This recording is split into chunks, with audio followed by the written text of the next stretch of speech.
is a video presentation via Zoom of the Civil War Roundtable of the District of Columbia. Founded in 1951, the Roundtable hosts monthly presentations at a location near Washington, D.C., more recently at the Fort Myer Officers Club. For more information, go to www.CWRTDC.org. If I was to read the entire bio of Fergus, he wouldn't have any time to speak. He's been an independent historian and writer since the early 70s. In 2015, he was chairman of the awards committee for the Frederick Douglass Book Prize, which is given by Gilder Lehrman for the study of slavery and abolition at Yale. He's a frequent public speaker at universities and other forums, as well as on radio and television. His articles have appeared in many magazines, including the Wall Street Journal, Smithsonian American History, Atlantic, Harper's, New York Magazine, Reader's Digest, and others. He's traveled as a journalist extensively in Asia, the Middle East, Europe, and Africa. He writes on politics, economic issues, culture, and history, and on subjects ranging from the Civil War in Burma and religious repression in China to Islamic fundamentalism, German reunification, the Irish economy, and Kenya's population crisis. He was born in New York City and grew up in Yonkers, and while growing up, he often traveled to Indian reservations around the United States. In the early 60s, he conducted voter registration for the NAACP. He holds degrees from the City College in New York, Columbia, and he now lives in San Francisco with his wife, Jon Bordewich. That's quite a bio. And without further ado, it gives me great pleasure to introduce our speaker, Fergus Bordewich. Yeah, hi, everybody. Kurt, John, Paul, thanks for setting this up, for inviting me, and giving me a chance to talk about what I most like to talk about. Okay, the book that I'm talking about here, let me see. There, you can see it's Congress at War. The subtitle is How Republican Reformers Fought the Civil War, Defied Lincoln, Ended Slavery, and Remade America. It's a lot to claim, but I think it reflects the truth. This book is a political history of the Civil War that is not about Abraham Lincoln. It is one of the rare books that doesn't put Lincoln at the center of the political story. My object is to show in a dramatic narrative fashion the dynamic role that Congress played in waging and winning the war. And I hope to persuade people who read it that what happened on Capitol Hill is as epic and gripping and fraught with uncertainty as anything that took place between the opposing armies. And it's written as a human story about how men, there were no women in Congress, unfortunately. It probably would have worked better had there been, but there weren't. But anyway, how the men of Congress faced the worst crisis in the country's history. Representative Albert Riddle, who was a radical Republican, wrote, Mr. Lincoln, his cabinet, and the 37th Congress were elected to do anything, everything, except what fell to them to do, to fight the greatest civil war of history. It came upon them as an utter surprise. So the way the story that I've written in this book unfolds is I'm taking you through, getting you as close as I can to real time. What were people experiencing then? And bear in mind that at the beginning, nobody knew the outcome. A lot of people thought they knew the outcome, but nobody did. And the outcome was in doubt, as most of you, I'm sure, know, well into 1864. So I have in mind, there's a short section I sometimes like to read as kind of a scene setter for Congress in 1861. Take a couple of minutes, so bear with me. But I think just you can visualize this in your mind's eye. A pall hung over Washington that January of 1861. Rain turned Pennsylvania Avenue into a muddy trough. Even in the best neighborhoods, yards stank from privies and putrefying household slops. The rooming houses where most members of Congress lived, and the halls of Congress and the halls of Congress itself smelled of wet woolen clothing, cigars, and the charcoal that struggled to warm the underheated chambers of Congress.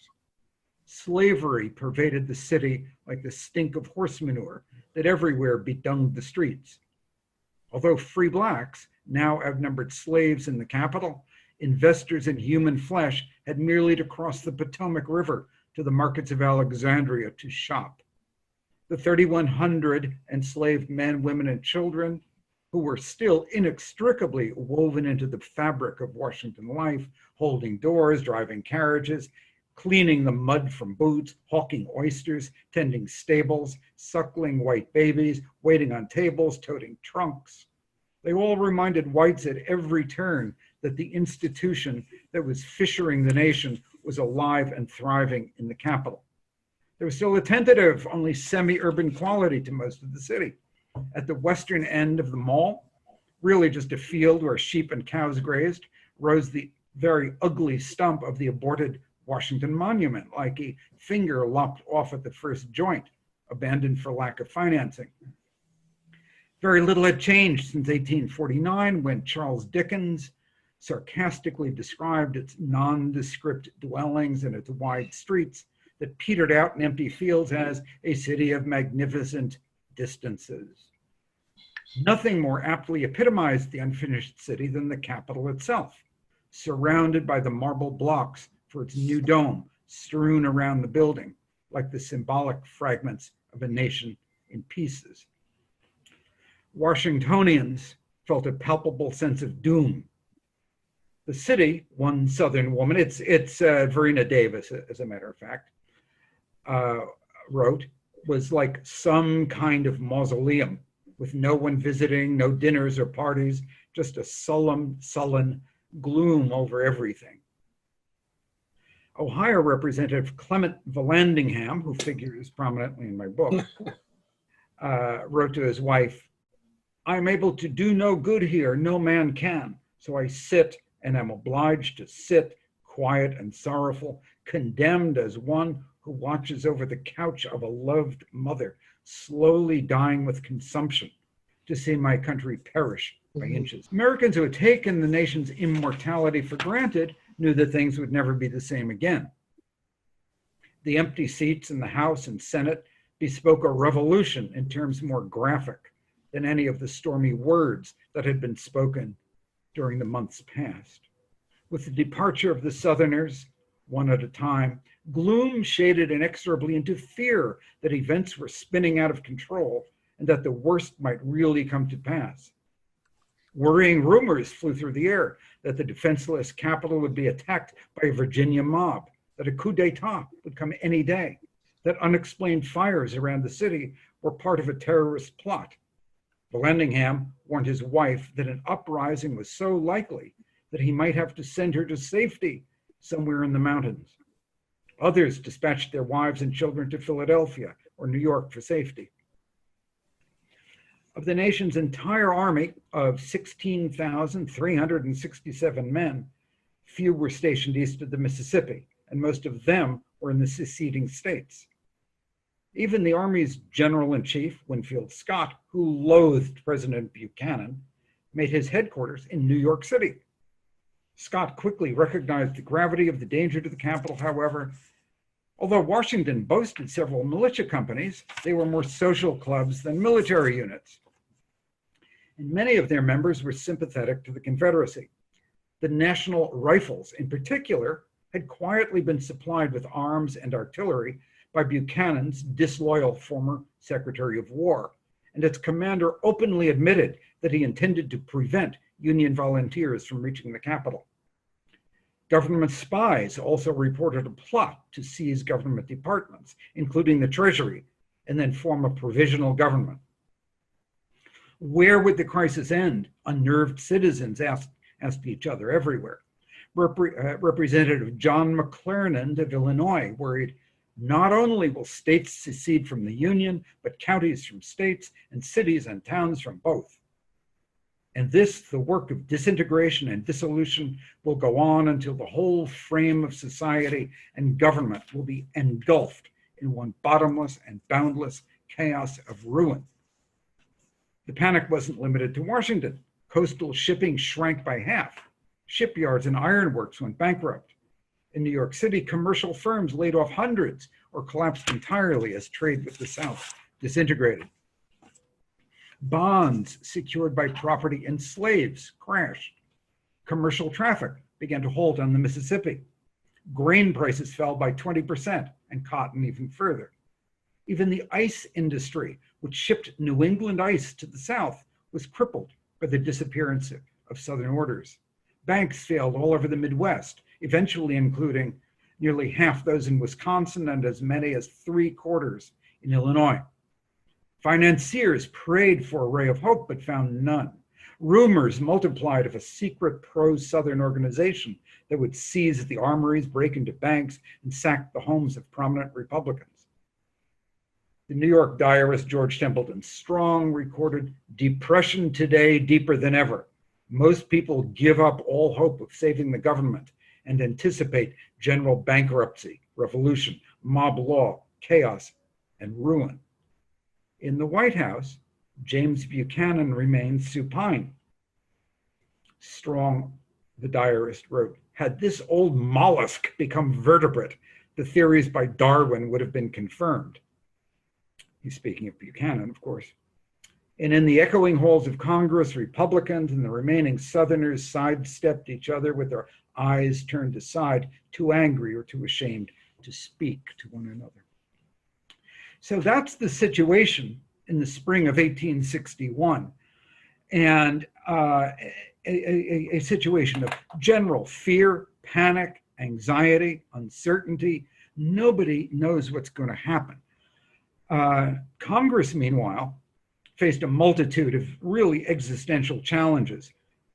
How could the North be mobilized for a war of unimaginable magnitude? Yes, there were those who said it was only going to take 3 months, and there were those, fewer in number, who predicted the bloodletting that actually was going to occur. Was Congress or the president really responsible for leading the war effort? Could the Republicans, who were completely untested, manage to govern? Should the war be fought with respect for the sanctity of Southern property, including slaves, of course, or with a ruthlessness that would bring the seceded states more quickly to their knees? Could the Constitution survive the suspension of civil rights in the name of national security? And how would the war be paid for? Would its financial burden break the Northern economy? There we go. What should white Americans do about slavery? Could Republicans prevent the party from splitting between anti-slavery radicals and those who were willing to tolerate slavery as long as it was contained in the South? The Democrats, you all know, of course, had already broken in two. Should African Americans be recruited to serve in the army? Would white soldiers refuse to fight alongside them if they were? After the war was won, assuming that the North triumphed, uncertain, should the Southern states be broken up? Should ex-Confederates be prosecuted as war criminals? All these were open questions. There was no consensus on any of them. At the same time, suspicion of a strong central government and distrust of a strong executive as well, and embedded traditions of states' rights in the North as well as the South threatened to undermine the country's war-making ability. Racism threatened any attempt to emancipate slaves. Many Unionists, especially in the border states, regarded any tampering with slavery as a threat to basic property rights. Representative John Crisfield, for one, a pro-slavery Unionist from Maryland, declared in Congress, here in this image, I trust everybody is now seeing this image. This is Congress at war. This is Congress It's one of the extremely few images in existence that actually shows the floor of Congress during the Civil War. And it gives you a bit of the feeling of an intense, angry debate here. And I believe the figure with his hand, whom you see on the left side of the image, maybe Thaddeus Stevens, maybe not. Anyway, Representative John Crisfield, who's a pro-slavery unionist, declared, "If you take from us today a right to hold slaves, how long will it be before you take from us some other constitutional right?"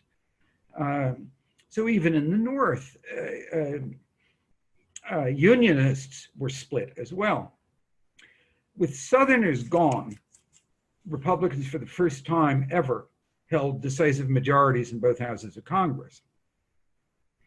A third of the seats in both chambers were empty, abandoned by members who defected to the Confederacy, with the exception of Andrew Johnson. Their absence began an era of legislative activism that changed American society beyond recognition. During the next 4 years, Congress would help win the war, craft the peace, reinvent the nation's financial system, and enact a raft of forward-looking legislation that had been blocked for years by Southern intransigence. And in the course of doing that, Congress laid the foundation for the strong activist central government that eventually came into being in the 20th century. It also permanently altered the relationship between the states and the federal government and enshrined the protection of civil rights as the responsibility of the federal government.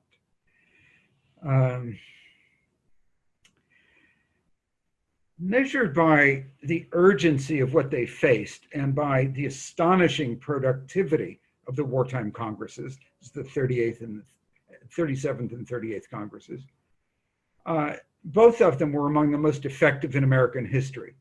Ohio Senator John Sherman, a very important figure in Civil War Congress, and the brother of General William Tecumseh Sherman, of course, predicted that the landmark laws they passed, I'm quoting, "will be a monument to good or evil. They cover such vast sums, delegate and regulate such vast powers, and are so far-reaching in their effects that generations will be affected well or ill by them." Congress raised hundreds of thousands of troops for the Union. It instituted the nation's first military draft when volunteers were no longer sufficient. It pushed consistently against Lincoln for more aggressive generals, harsher strategy against the South, and the recruitment of African Americans. In providing financing for the war, Congress created the country's first national currency, the forerunner of the Internal Revenue Service, and the foundation for the Federal Reserve System. And long before Lincoln became willing to contemplate the emancipation of slaves, members of Congress demanded it, enacting a series of laws that turned abolitionism from a fringe belief into public policy. The Homestead Act changed the face of the West. The Pacific Railway Act committed the government to linking the country's heartland with California by rail, the largest and most expensive infrastructure project undertaken in the United States up to that time. The Land-Grant Colleges Act would lay the groundwork for public state university systems nationwide. And although these last three are not usually recognized as war measures, it was the war that made them politically possible. And rather less happily, the widespread monitoring of anti-war dissidents created a precedent for government surveillance of private communications and allegedly unpatriotic political activity that has become far too common a feature of present-day life. Not least, Congress also began a racial and economic revolution that overthrew the South's cotton economy and transformed 4 million slaves from pieces of property into soldiers, free men and women, culminating in the 13th Amendment.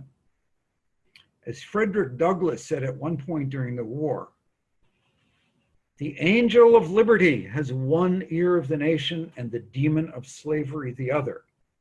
And both of them whispered and shouted into the ears of Congress as it struggled forward.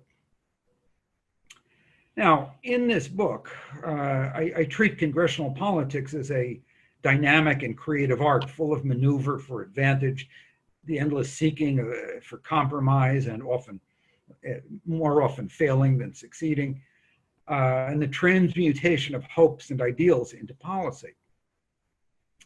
As I said earlier, I try to keep the story within the historic present. I want you to feel the anxiety and uncertainty and fear and despair, and as well as the patriotic fervor and sometimes irrational confidence that characterized almost every stage of the war. As I said also, this is a book not about politics in the abstract. It's not a political science tract, but it's about the men who practiced politics during the war. And I've tried to capture the sound of their voices and their passions and the urgency of their battles over issues that still stir the emotions, as we can see by what's been happening in the streets of the United States in the last couple of months.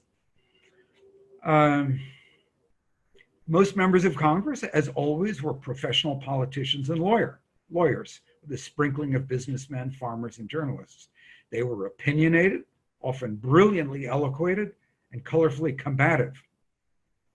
Of the House of Representatives, Representative James G. Blaine, later a presidential candidate and a perennial candidate, wrote, "There is no place where so little deference is paid to reputation previously acquired or to eminence won outside, no place where so little consideration is shown for the feelings or the failures of beginners.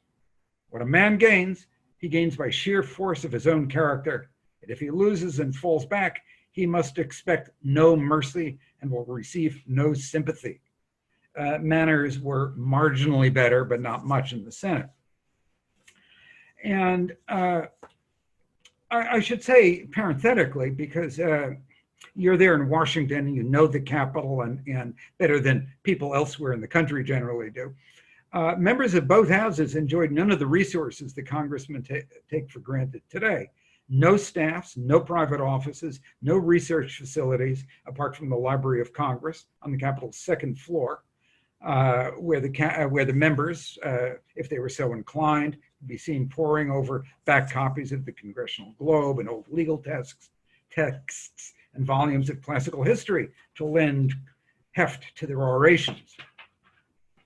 And despite the Capitol's grandiose interior decor, the atmosphere inside was democratic and informal, often very rough in its manners and perfumed with the aroma of cigars, whiskey, and in the sweltering summer heat, sweaty male bodies. Strangers wandered in and out of the chambers and they sprawled at unoccupied desks. A tourist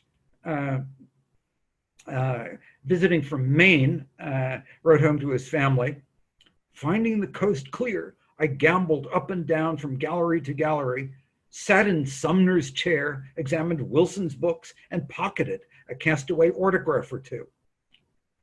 Contractors and petitioners flooded the rotunda, plucking at members' purse strings, begging an annuity for an aged veteran of the War of 1812, perhaps, or a subsidy for a proposed canal or a railway spur, or more often than not, a federal job.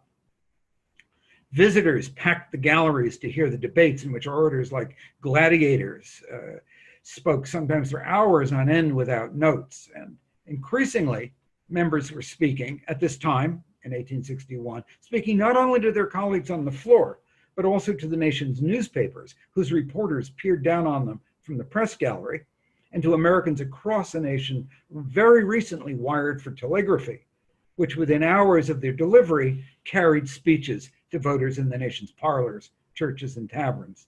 The telegraph was the internet of the day, and people everywhere in the United States followed what was being said on the floor of Congress.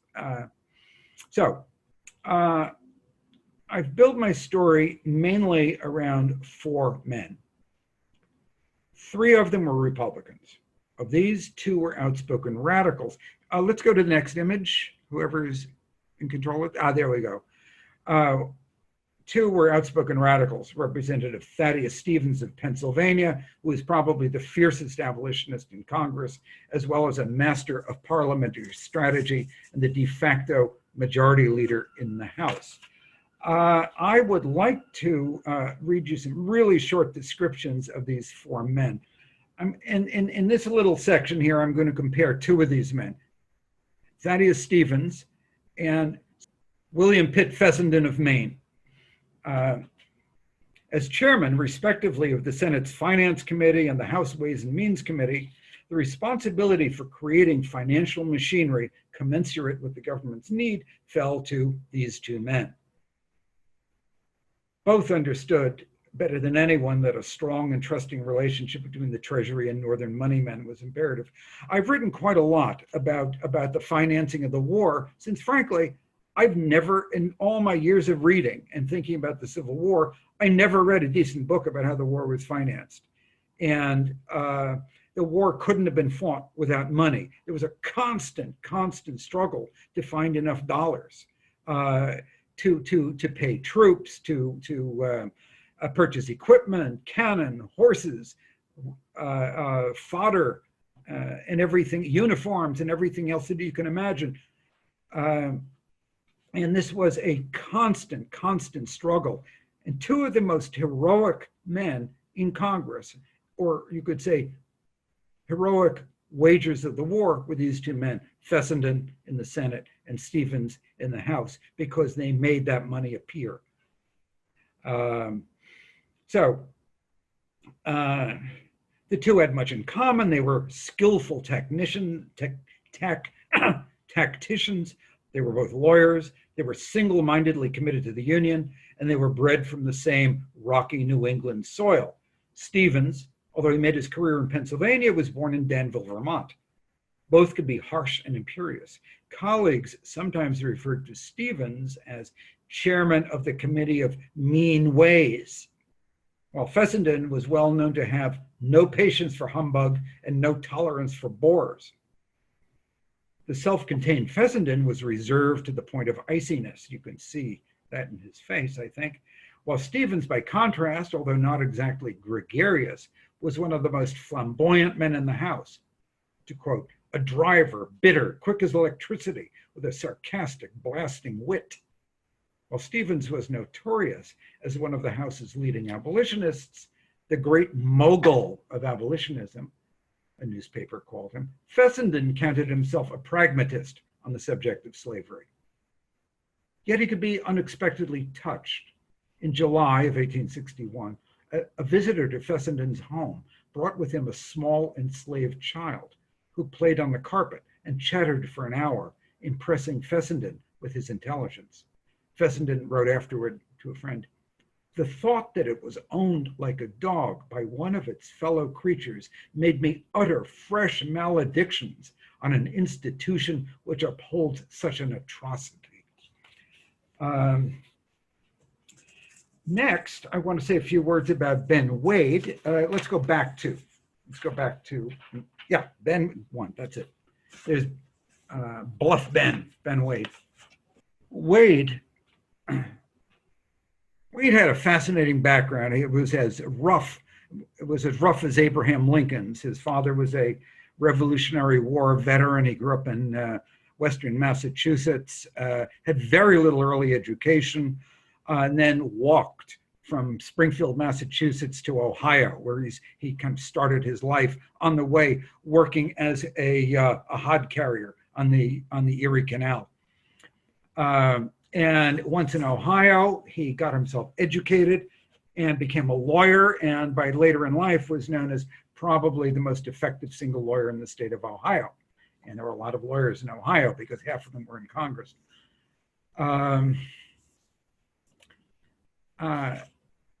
At 60, he was a tall, angular man with high cheekbones, sharp, bright eyes, and a manner of bulldog obduracy, in the words of one journalist.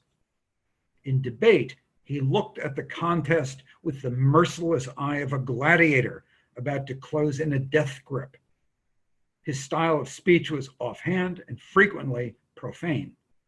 When he warmed to a theme, his iron gray hair visibly bristled. His voice rose to a roar, and he would unbutton his vest and shove up his coat sleeves, tear off his cravat, yank off his collar, hold his arms high, and then jump onto his heels as he brought his arms down. His egalitarianism was uncompromising. I know no high, no low, no black, no white. All are created by God, by one God, and they are entitled to the same privileges. He had declared as far back as 1847. He also, parenthetically, I should say, very rare for his time, he was a firm believer in equality for women, calling opposition to female suffrage a ridiculous old prejudice. He regarded slavery not just as a moral atrocity, but also as an economic anachronism that must succumb to the greater efficiency of modern industry. To quote, "Once you might work the galley slave with profit," he reminded his Senate colleagues, "but how is it when you pit the galley slave against the steam engine? Every labor-saving machine is an abolitionist. Every pull of the engine upon a railroad is an abolition sermon." These guys really knew how to speak. You know, these men were artists of the spoken word. And so many of them, like Wade or Lincoln, were pretty thinly educated by today's standards. The fourth, now let's go ahead to 2 images. Yes, sorry, there we go. Fourth, Ohio Representative Clement Vallandigham was a Northern Democrat with Southern sympathies and the leading advocate of a negotiated peace, a copperhead, in other words. And as the spokesman for the anti-war opposition through the first half of the war, his views often came perilously close to treason, at least in the view of Republicans. Although Vallandigham's racial beliefs in particular are repugnant to present-day values, he nonetheless was one of the most provocative dissenters in American history and a often self-described, martyr to the administration's determination to squelch views that threatened the Union war effort. And as I imagine many of you know, perhaps not all of you, he was in fact expelled to the Confederacy in 1863. But much to his disappointment, the Confederacy didn't want him.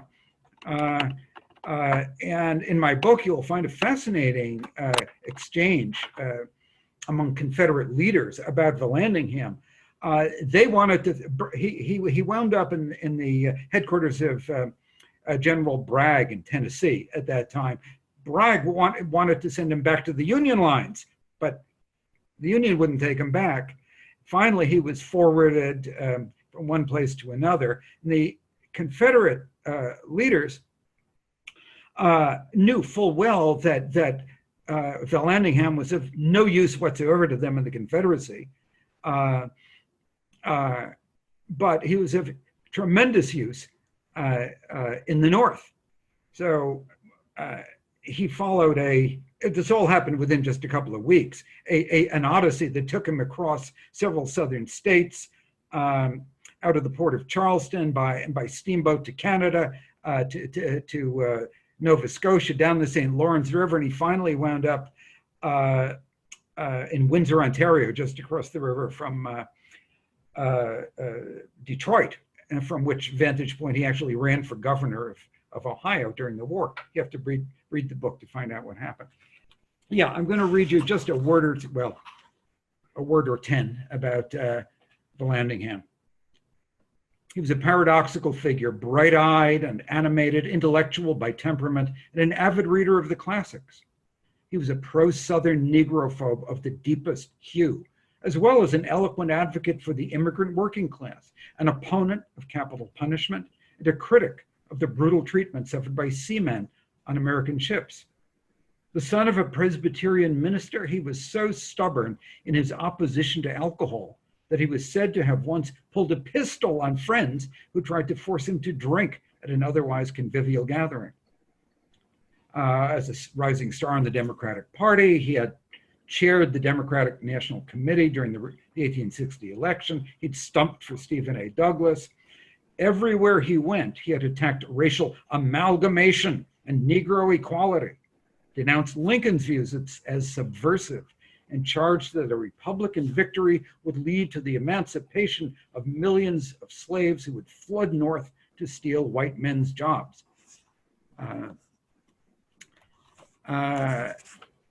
Vallandingham's mouthpiece, the Dayton Daily Empire, warned its readers that if Lincoln won, stinking, and I'm not going to read this because it'll upset us all, I guess. Anyway, it's the N-word, which the Dayton Daily Empire used ubiquitously. There was hardly an issue. It was hardly an issue that didn't have it thick on the ground. Anyway, would soon be sitting next to them on workmen's benches, and their daughters would be forced to marry black boys who would impregnate them with black babies. A day before the election, Vallandingham declared to an enthusiastic Democratic audience in New York that he would never, as a representative in Congress of the United States, vote $1 of money whereby one drop of American blood should be shed in a civil war. Lincoln's election, he wrote to his wife, was the saddest day I ever passed. So these are the four characters who loom large. Let's go to the next image before I leave Vallandingham. Yes, Copperheads. Copperheads is a wonderful image. There's a very rich era for newspaper political cartoons. And this is the Union, a figure of the Union, the Liberty Cap, about to slay these three snakes. And it's from Harper's Weekly, as you can see. And just about anybody who saw this would assume that Clement Vallandingham was one of those heads there. And let's go on to the next image. This is a person you all recognize. And I chose a picture of Lincoln without the beard because I wanted you to see him and imagine him as he was when he was coming into office. This was taken just before the election of well, actually, I think just after the election of 1860. Since the war changed Lincoln too. Lincoln was not the same man who came out of the war as this man who went into it. Anyway, I haven't mentioned Lincoln except in passing in this talk. He's largely an offstage presence through most of my story, and why there's an abundance of excellent books about Lincoln's presidency by Harold Holzer, Sidney Blumenthal, David Herbert Donald, and many, many, many, many others. And I saw no need to add another one.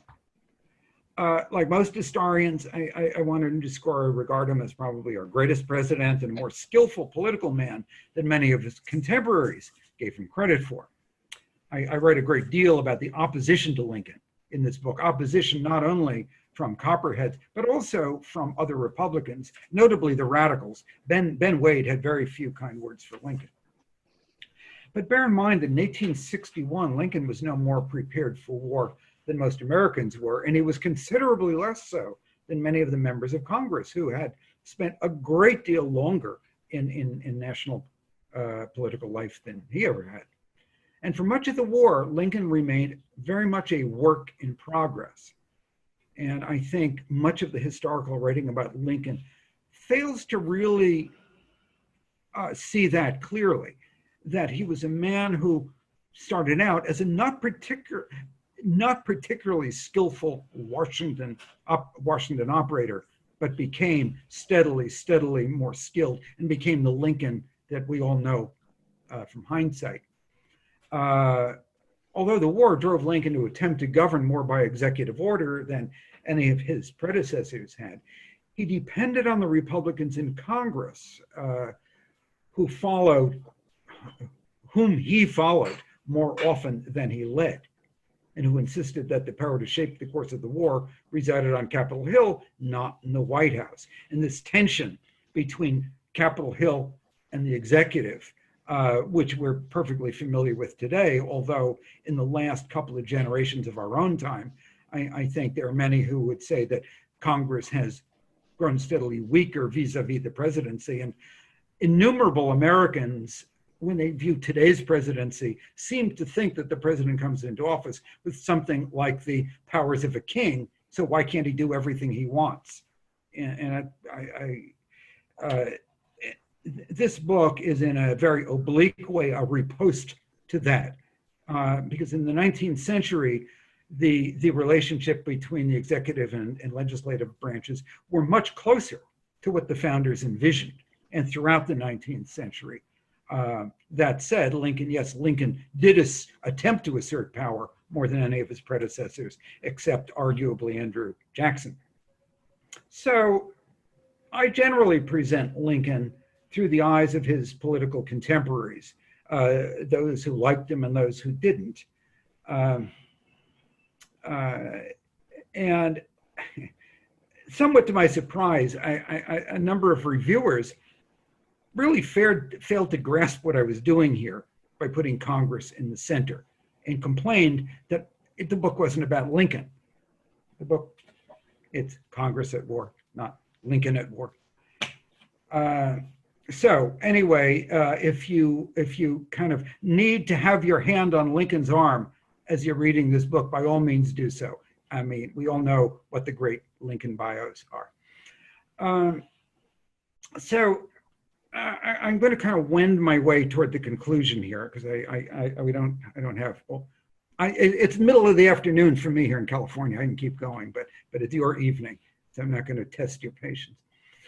Anyway, I imagine that, like most audiences I speak to, some of you, many of you, wonder whether my book has anything to say about today's Congress or today's politics, and the answer is, well, no, and well, yes. So, truth, historical truth is often, I think, distorted by our desire to enlist the past on behalf of our present concerns, by changing moral values and by the difficulty of figuring out what our ancestors really meant, even when we hear their literal words. I mean, that people are still debating in this country whether slavery was whether the Civil War was about slavery or not is breathtaking to me, but people are. So that said, nonetheless, I think our ancestors here in the Congress of the Civil War era have something to say to us about how our government can function at its best in challenging times, and possibly even how crisis may even make it stronger. And in that sense, we're living in a parallel moment with this extraordinary pandemic that has us all on Zoom instead of us cozily sitting in the same room in Washington. Anyway, that aside, the arguments that were made by the men of the wartime Congress still speak to us, I think, and many of the issues that they wrestled with then are still with us. Obviously, the racial divide, civil rights, the meaning of the Constitution, freedom of speech in wartime, the struggle between Congress and the presidency, war powers, and other things. When you wonder whether or not the president could wage a single-handed war against Iran, this was being argued in the Civil War Congress.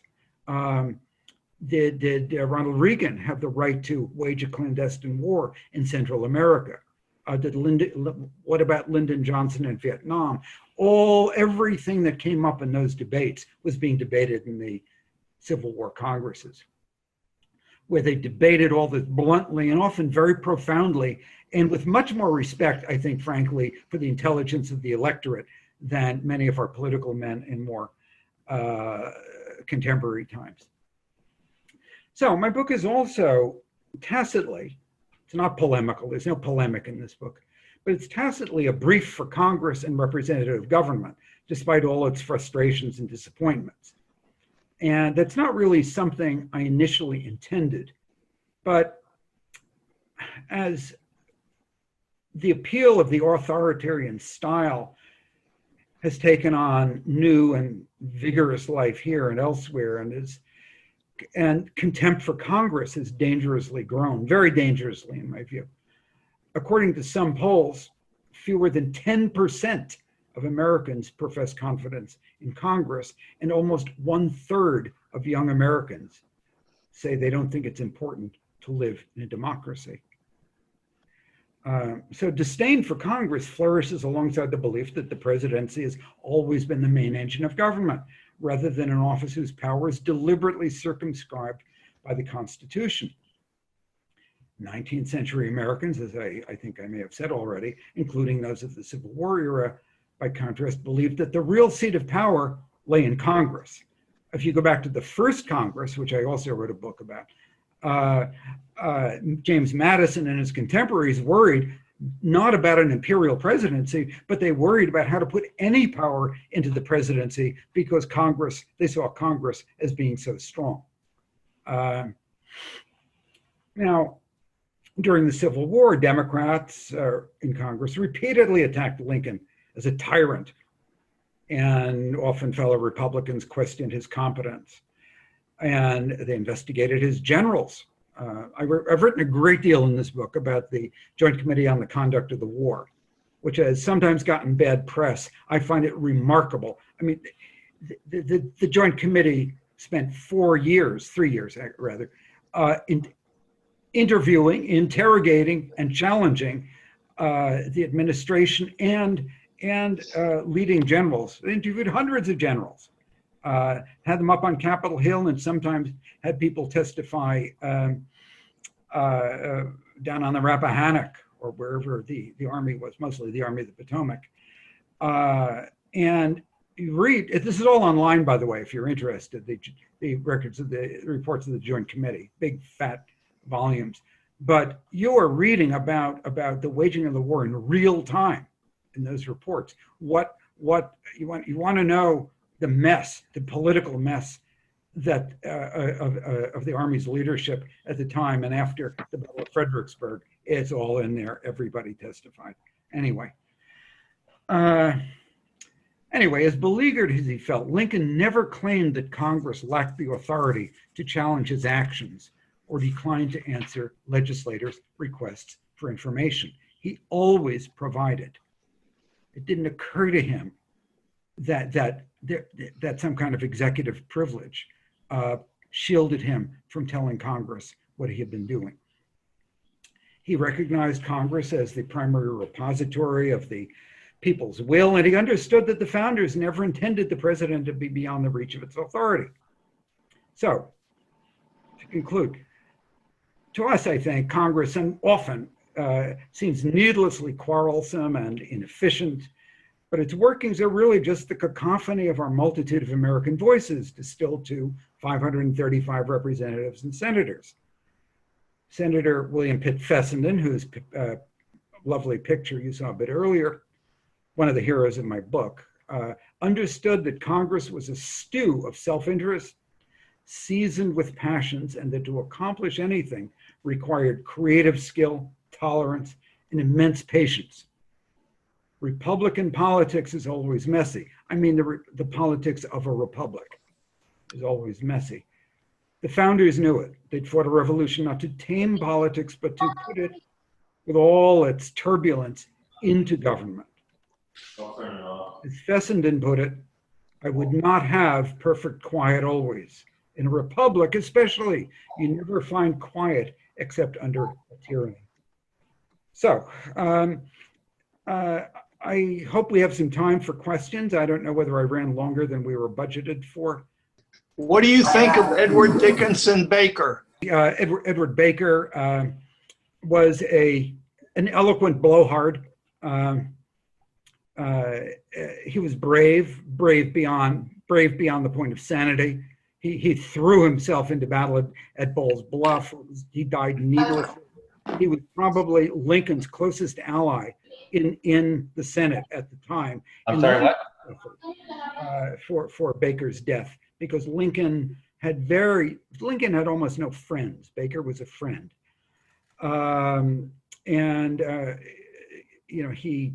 his ego ran away with him at Bull's Bluff. On the other hand, he was quite an eloquent speaker, and as a member, briefly a member of the Senate, he had some merit. Yeah, so you had expressed your fascination and coverage of the financial aspects of the war and so on. How do you weave Salmon P. Chase into the equation, Congress aside? Yeah, Salmon P. Chase, Secretary of the Treasury. Salmon P. Chase basically had no background in finance. I mean, he's a very talented man, very talented amongst abolitionists, very popular. He was, let's say at the beginning of the war, he was the most left-wing cabinet member, if we can apply terms like that. Then it's not quite right, but you get the idea. So politically, he had a lot of support. On the other hand, he was really groping at the beginning. He was also a hard money man, which is not what the country needed. In other words, had Salmon P. Chase alone been driving financial policy, the North would not have won the war because he did not have it in him at the beginning. He was dragged screaming and yelling towards soft money policies, the issuance of greenbacks and so on. He learned. He was a capable man, of course. He did learn, but he also became, and I've written about this a lot in the book, became best buddies with a man named Jay Cook, who was an incredibly young-looking, he looked like a 14-year-old in 1861. He wasn't that young. Brilliant financial wizard based in Philadelphia, who hit on the idea, first time ever in American history, of selling government bonds to the general public. And people packed his offices to buy bonds. And that really saved the Union's bacon in the first year. Other measures had to be taken later on. And I could say a lot more about that, but I'd rather take some more questions. I was really impressed by your whole presentation, and thank you very much. But there was actually one word that really struck me and brought it home. About 25 years ago, I was looking through a medical dictionary and came across a table of phobias. And to my surprise, and maybe showing my ignorance at the time, I came across the term Negrophobia. Now, I could not believe my eyes, but this is a major medical dictionary. It's a reference that's readily available in any medical school or university or what have you. And there was no Caucasian phobia, there was no Asian phobia or anything along those lines, just Negrophobia. And you mentioned that Vallandigham was a Negrophobe. That's the word that I picked up on. And it's interesting that when you look at the so-called debated causes of the war, and I don't believe there's any debate in it as far as the central theme of slavery, but there was a book written years ago called The Apostles of Disunion. And they were talking about how the Southerners had something called Southern Commissioners, where the Southern state would send commissioners to the other Southern states and even the border states to argue for secession. And of course, they would address the legislatures of the day, and that's a matter of record. In almost every case, they mentioned two main reasons why you needed to succeed. They even sent the commissioners to South Carolina, which obviously wasn't needed. And the two main reasons why they said that you should succeed now that Lincoln was president was one, of course, slavery, but the other, and just to put it the way it was, they feared nigger citizenship. So Negrophobia was a very, very big thing. A lot of the Northerners who weren't in favor of the war also had Negrophobias for the very reason that you mentioned. Thanks, Michael. I'm glad you picked up on that. I used that word. It occurs often, fairly often in the book. My editor at Knopf initially flagged that and said, do you really want to use a word like that? Is that a real word? Yes, it is. In the 1860s, that was a real word. It was often used. It was used clinically, and it was used colloquially.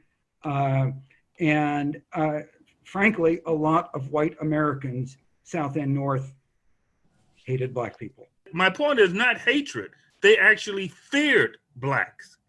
They may hate them also. There may be racist white supremacists, but they feared Blacks. Negrophobia was real. It was real. It was commonplace. And Michael makes the distinction that it was fear of Black people, not just, or sometimes perhaps not even hatred. Quite right distinction. And it's not a synonym for racist. Exactly. My editors had said, why don't you use the word racist? because negrophobe is specific. It's specific. It's not generic, and it was extremely pertinent to the time that I'm writing about. Well, one observation I had at the beginning when you were describing the economic situation, that almost reminded me of what's going on right now. I'm from Ohio, so I've always been interested in Wade and Blandingham. And I was going to ask you a question, but you answered it about Wade was sort of the head guy in that committee of the conduct of the war. It's my understanding that one of the things that saved Andrew Johnson was the fact that Wade would have become president. And he was actually hated by some worse than Johnson. So one of the reasons that Johnson was not removed from office is they would have got Wade for president. You're right. Wade was actually a lame duck senator at that point, having been defeated at the previous election. But lame ducks were in office for a full year at that time. It's a significant fact in looking at the politics of the war that there were always a lot of lame ducks. But anyway, yeah. So Wade was as soon as that term ended, Wade had no job at all. I got a little bit into Blandingham because he ran against, for Lieutenant Governor Charles Anderson, ran against Blandingham, and then he later became governor of Ohio. So read about that campaign a little bit when Blandingham was running for governor of Ohio. Well, other people are thinking I'm gonna tell you how Blandingham met his end finally. Yeah, that's a great story. Yeah, he kept trying to re-enter politics after the war, and he was toxic, basically. He had a following, but he was pretty toxic. But he was a very successful lawyer in Dayton, and he was defending a guy in a murder case, and he's trying to demonstrate in the courtroom how the accused murderer could have taken his pistol out of his pocket, and in the process, his own pistol caught on his pants, and he shot himself in the stomach. I mean, I can't say it's a fitting end, but it's for a man who led a very dramatic life, it was a dramatic end. But do you want to go ahead and talk a little bit about the project you're working on now? Okay, yeah. I'm well into my next book, which should be delivered in 2022, and I hope that it'll be out in 2023. It's a history about the federal war against the Ku Klux Klan in the early 1870s, which is a story that is surprisingly not very well known. And you may know, just for a framework here, that there were 3 clans. The Klan had 3 cycles, let's say. The original one is from 1866 to the early 1870s, pretty much 1872. And it was flattened by federal action then. It was not resuscitated until 1915 after the showing of the great, horrible film Birth of a Nation. Which renewed bigotry in America, thanks partly from the endorsement of Woodrow Wilson. And then the third Klan is that which really became turbocharged in the 1950s with in the beginning of the modern civil rights era. There are some connections between the second and third Klan. Between the first and the second, almost none. Not no connection. Some old geezers were dragged out in the 1910s to Klan meetings, but it wasn't founded by them. Anyway, the Klan, many of you probably know, came into existence in 1866. Its first dragon was Bedford Forrest. There were others. General Gordon of Georgia followed him and was probably more committed to what the Klan was really worst at than Forrest, who had to go off and make a living. And the Klan became most dynamic and dangerous from about beginning in the autumn of 1868, in the run up to the 1868 presidential election, and then again, even more virulently in 1870 and 71. And its primary goal, without going too deep in the weeds on this, because I could talk too long about this, was to destroy the Republican Party in the South and to destroy Black Americans as a political force. And they, as you well know, many people, thousands were lynched. Also, scores of white Republicans in the South were lynched as well. But of course, African Americans were everywhere the most frequent victims. Ulysses Grant did the right thing. He did it for political reasons, and he did it for moral reasons, and empowered the Army to go into southern states, particularly targeting North Carolina and South Carolina. And it's a great story, really. There were some terrific military men, Civil War veterans, of course, who led that, especially in South Carolina. And thousands of Klansmen were arrested, thousands. Many of them turned themselves in and were, because the walls were closing on them. And hundreds were tried.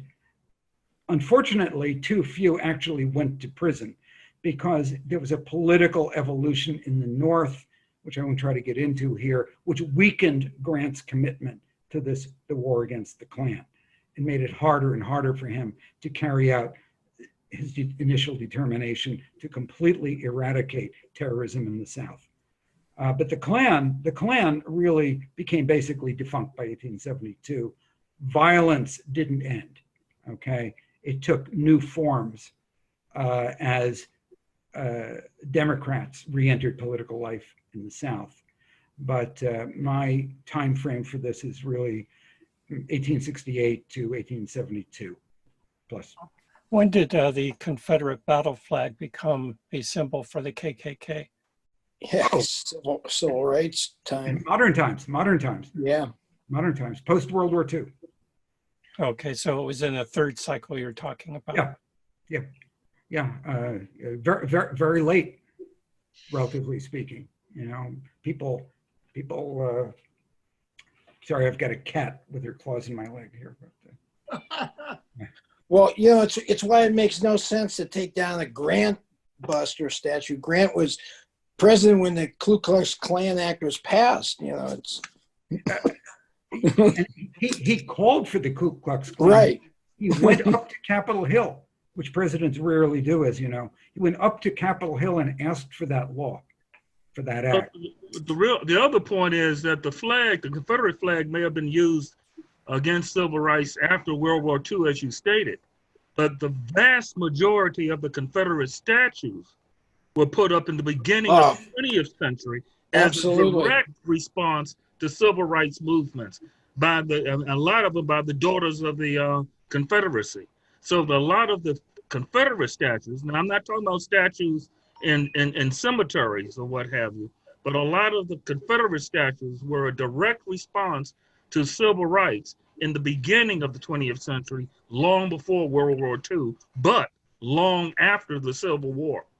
So Michael, apparently one of the statues in Richmond was put up in conjunction with opening a development in Richmond for whites only. So we're talking about the second cycle there, Fergus? Well,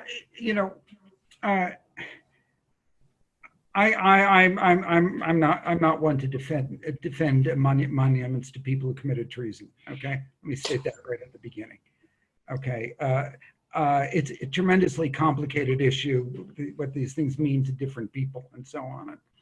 An argument can be made for consensus building rather than confrontation. I'm not really going to make that, although I have friends who are on my side of the fence, including African Americans, have made that case to me.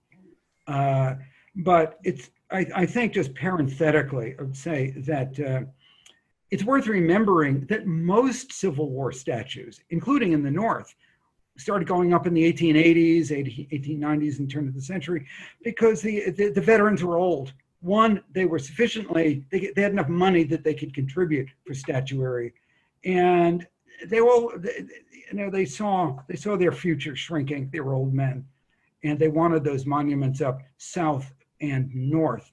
Yes, look, with Michael, I mean, we know what the Confederacy stood for. We know how tragically that people had nothing to gain, just ordinary dirt farmer Southerners had nothing to gain by fighting for the Confederacy, went and died for it.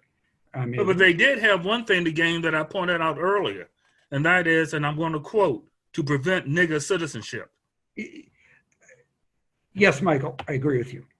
Yes, you're right. You're right. I mean, and look, owning slaves is part of the American Dream Southern edition, which is to say, I might not have any slaves now, but I might get some. That was specific to the South, and that's people who want to wax eloquent about Southern heritage, and at the same time say, well, my great-great-grandpappy didn't have any slaves, but great-great-grandpappy probably wanted to own some slaves. Only about 30% of the people in the Confederacy owned slaves, but a lot of people's livelihoods depended on the slave economy. Yeah, quite so. I mean, there was a common interest in protecting slavery for a whole gamut of reasons. You're absolutely right. I mean, as far as the statues go, you can't get away from the fact that celebrating the Confederacy is a celebration in defense of slavery. I mean, that's the key fact there, whether a statue went up in 1880 or it went up in 1910 or went up in like a hideous Bedford Forest statue in Nashville, which I think somebody has finally taken a sledgehammer to, I hope. Yeah, it's down. The ugliest statue ever put up in the United States to anything, besides the fact it's the Bedford Forest. But and since I've mentioned Forest, I want to put an idea on the table here, something that I've been interested in, but I'm not affiliated with an organization. A place in the United States, a Civil War site that very few people visit, but that absolutely ought to be a memorial to the African American troops who fought in the Civil War, is Fort Pillow in Tennessee. Absolutely. Absolutely. Drove out there. It's a really, Speaking of forest, yeah. it's a really powerful, that's how I got onto it. Really powerful place. It's very powerful. It's adequately preserved, although the presentation was really distorted by the state of Tennessee. Well, we don't really know what happened here. Give me a break. I was very disappointed on a trip to Memphis about 15 years ago. I just randomly asked several people in the Black community if they even were aware of Fort Pillow. And Fort Pillow is a few miles, I think, north of Memphis. The biggest thing is known for now in modern times. I think there's a prison there, but not a single Black person knew anything about Fort Pillow. And I believe that the Committee on the Conduct of the War did look into that. I don't know if you have time to mention that at all, but I think that's one of the things they did look into. It's highlighted in my book. Oh, It's okay. highlighted in my book. I quote at length from their report. They did a special report. Ben Wade and two other members of the committee, no, one other member, went to Fort Pillow. They got on trains. They went to Illinois. They interviewed survivors and eyewitnesses. And it makes excruciating reading today. I recommend it to anybody who thinks that what happened there doesn't matter. It was barbaric. It was absolutely barbaric. It wasn't just guys who were lined up and shot. They were murdered in very, very ugly ways. One man was crucified, a white officer was crucified because he was an officer in a Black regiment. There's more to that. So I really, I'm saying this because it's a special audience here that really cares about the Civil War. That at a time when we're talking all the time about memorials and statues, Fort Pillow is crying to be addressed as a kind of a site of national importance and interest. And it is, one of the most valuable places that could be a site of a memorial to Black American Civil War troops. So if you get out to that part of the country once the virus has gone away, check it out. Check it out, and I urge you to read the report from the Committee on the Conduct of the War. And any of you who read my book, you'll find a pretty good capsule description of what happened there. I had a question to follow up on the three phases of the Ku Klux Klan. The phase 2 and phase 3, or section 2, however you reference it, is that correlated at all with the world wars coming back, or the economies, or? Well, the second Klan, as I said, was really inspired by the film Birth of a Nation. Okay. I mean, if you haven't seen it, you should see it. Everybody should see it. It's a brilliant, horrible movie. What can I say? But the second Klan was founded by a guy named Simmons down in Georgia, who had made a kind of a career of doing organizing for fraternal organizations. So he kind of knew how to do this, and he had this grand idea of he thought the Klan was beautiful. He thought that it was a beautiful story. So, by the way, did Woodrow Wilson, who famously showed it in the White House and said, Exactly. Yeah, and praised it publicly. He's quoted. Wilson is quoted at the beginning of the film, actually. Yeah. Who's got the best overall narrative about what actually happened at Fort Pillow? There are an awful lot of sanitized versions. There's a guy who wrote a. I'm sorry, I can't go to my bookshelf and check. If you go to my, well, I'm presuming you might be looking at my book at some point.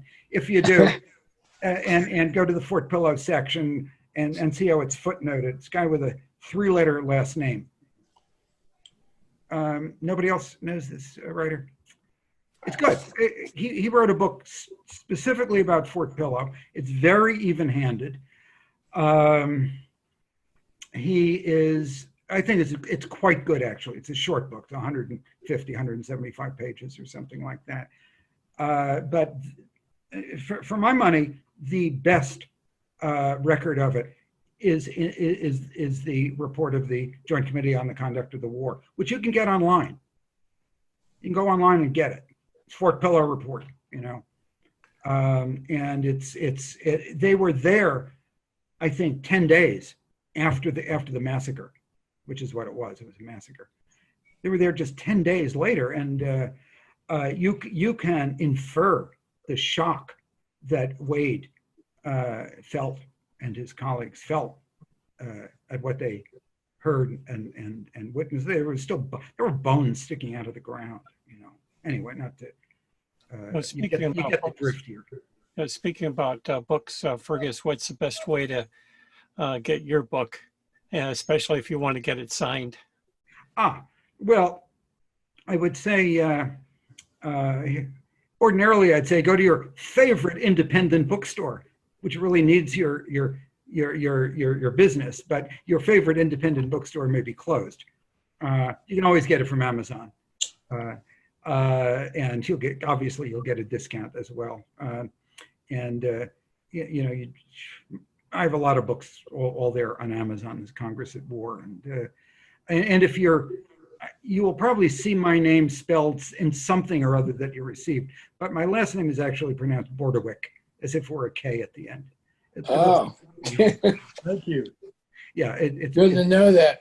it's Norwegian, not Russian, but anyway, you can get it from Amazon. So or if you want it signed, I'm always happy to if you want to send a copy to me, I will sign it. An alternative that's quite a bit cheaper for you is if you buy some book plates at a stationery store, or buy them online because your stationery store is probably closed. No, Brian, it was Bruce Tapp who wrote the. Yeah, Tapp, Bruce Tapp. You're right.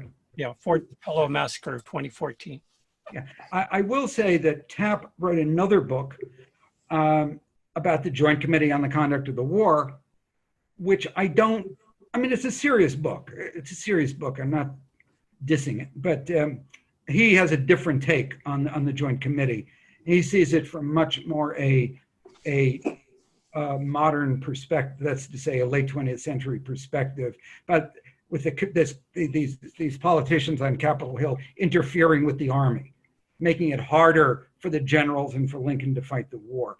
I think Lincoln needed a lot of goosing, and he got it from the radicals in Congress. So I think by and large, other than promoting only semi-competent radical generals like John C. Fremont and a couple of others, okay, not good. The politicians' influence on the waging of the war was good rather than not, and I think they were way ahead of Lincoln on pushing for a hard war, which was necessary to fight. So Tapp is pretty negative on the Joint Committee. I'm not. I think it had some modest shortcomings, but on the whole, it served the country very well.